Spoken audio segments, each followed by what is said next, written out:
کہ وہ جس کے لیے محفل کونین سجی ہے، فردوس بری جس کے وسیلے سے بنی ہے، وہ ہاشمی مکی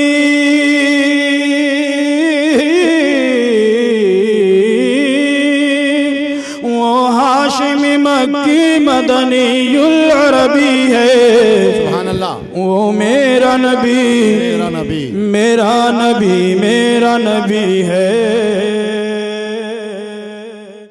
السلام علیکم دوستو، الحمدللہ دوستو، جیسا کہ آپ دیکھ رہے ہیں کہ میں موجود ہوں اس وقت مسجد النبوی صلی اللہ علیہ وآلہ وسلم۔ دوستو میں ہوں فہیم گلستان ملک۔ دوستو سعودی عرب کی شہر مدینہ میں واقع مسجد نبوی دنیا میں مسلمانوں کا دوسرا مقدس ترین مقام ہے، اور اسے پیغمبر اسلام کی زندگی میں ان کے ہیڈ کوارٹر کی حیثیت حاصل تھی۔ اسلامی روایات کے مطابق مسجد نبوی میں عطا کی گئی نماز کا ثواب مکہ میں خانہ کعبہ، مسجد الحرم کے علاوہ کسی بھی دیگر مسجد میں ادا کی گئی نماز کے مقابلے میں 1000 گنا زیادہ ہے۔ پیغمبر اسلام نے یہ مسجد مکہ سے اس وقت یثرب کہلائے جانے والے شہر مدینہ ہجرت کرنے کے بعد تعمیر کروائی، اور مسجد قباء کے بعد مدینہ میں تعمیر کی جانے والی یہ دوسری مسجد تھی۔ اسی مسجد میں دوستو وہ مقام بھی ہے واقع ہے جسے ریاض الجنہ یا جنت کے باغوں میں سے ایک باغ کہا جاتا ہے۔ صحیح بخاری میں ابو ہریرہ سے منسوب ایک حدیث کے مطابق پیغمبر اسلام نے کہا کہ میرے گھر اور مسجد نبوی کے منبر کے درمیان ایک جگہ جنت کے باغ کا ٹکڑا ہے۔ دوستو 1400 برس سے زیادہ قدیم مسجد آج وسعت پاتے پاتے قدیم مدینہ شہر کی حدود سے باہر تک پھیل گئی ہے، اور وہ سارا علاقہ جو اسلام کے ابتدائی دور کا شاہد ہے اب اس کا حصہ بن چکا ہے۔ دوستو اگر آپ دیکھیں تو اپنے ابتدائی رقبے کے لحاظ سے یہ مسجد اب 100 گنا بڑی ہے اور تقریباً پورے قدیم شہر پر پھیلی ہوئی ہے۔ مسجد کی بیرونی دیوار اب جنت البقیع کے قبرستان سے مل گئی ہے، جو پیغمبر اسلام کی زندگی میں شہر کے مضافات میں تھا۔ مسجد کے مرکزی حصے کی عمارت 6,14,800 مربع میٹر پر مشتمل ہے، جبکہ مسجد اور اس کے صحنوں کا مجموعی رقبہ 10,20,500 مربع میٹر پر محیط ہے۔ 10 لاکھ افراد مسجد کی مرکزی عمارت اور 8 لاکھ اس کے بیرونی صحن میں بیک وقت نماز ادا کر سکتے ہیں۔ دوستو پیغمبر اسلام نے مدینہ پہنچنے پر یہ زمین 10 دینار میں 2 یتیموں ساحل اور سہل سے خریدی تھی۔ اس سے قبل یہ زمین کھجوریں سکھانے کے لیے استعمال ہوتی تھی۔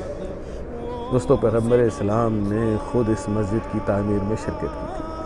تعمیر کے لیے پتھر کی بنیادوں کا استعمال کیا گیا اور مٹی کی دیواریں بنائی گئی۔ کھجور کے درختوں کے تنے اور شاخیں چھت کے لیے استعمال کی گئی۔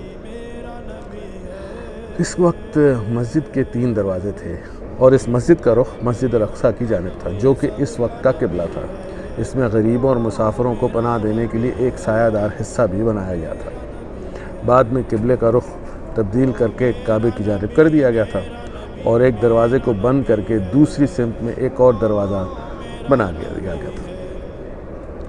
مسجد کے ابتدائی رقبہ 1050 مربع میٹر تھا، اور ہجرت کے 7 سال بعد پیغمبر اسلام کی ہدایت پر اسے بڑھا کر 1425 مربع میٹر کر دیا گیا تھا۔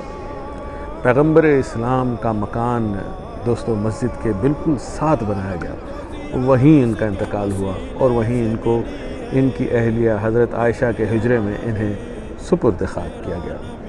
کئی صدیوں میں مسجد کے پھیلاؤ کی وجہ سے قبروں والا یہ حجرہ مسجد کے اندر آ گیا۔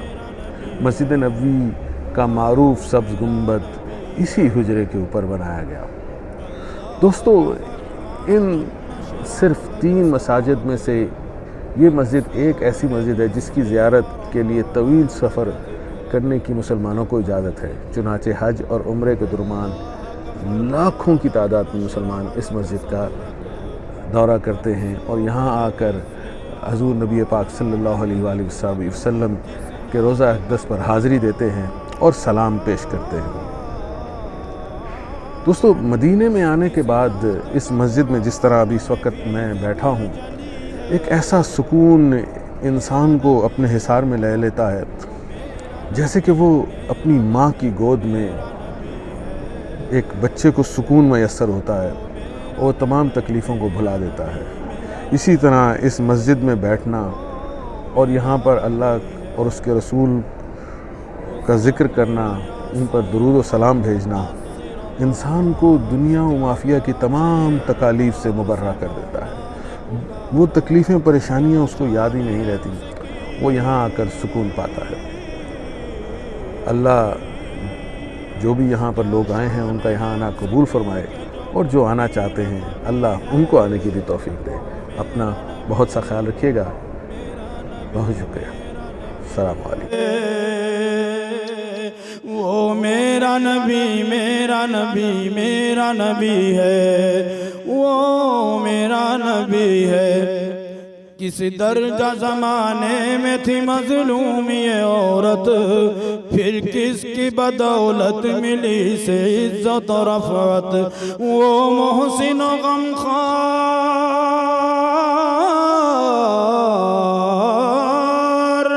وہ محسن و غمخوار ہمارا ہی نبی ہے، وہ میرا نبی میرا نبی میرا نبی ہے۔